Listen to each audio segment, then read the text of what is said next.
So we just got pulled over by Mexican cops again, who tried to shake us down for a third time. These guys were apparently not too bright, because they came up and they said that I wasn't wearing my seatbelt.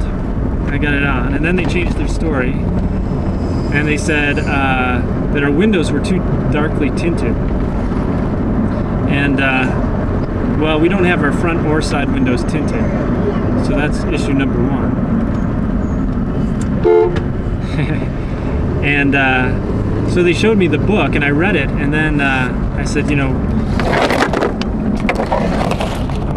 and I said, you know, this is completely legal, because our front windows aren't tinted at all. And the book just said, you know, it just can't interfere with the safe operation of the vehicle.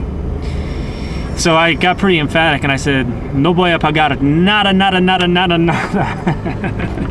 Which means I'm not gonna pay nothing, nothing, nothing, nothing, nothing. And then I kind of embellished a little bit, and I said, the boss of the consulate in the United States personally checked out my vehicle and said that it was fine.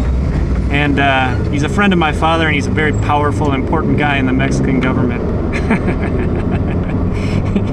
All poetic license as well.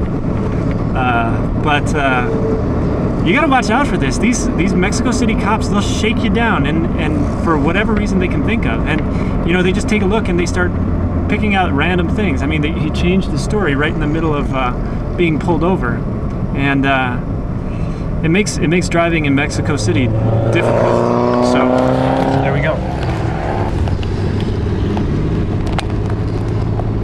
So I stopped filming for a second because there was another traffic cop who was just standing by the side of the road.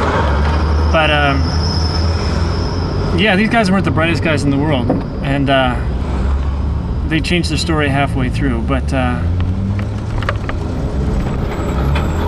I was pretty emphatic, and told them I wasn't gonna pay shit, and we got out of it. But if we ever come back to Mexico City, driving your own car in Mexico City, it's a tough deal.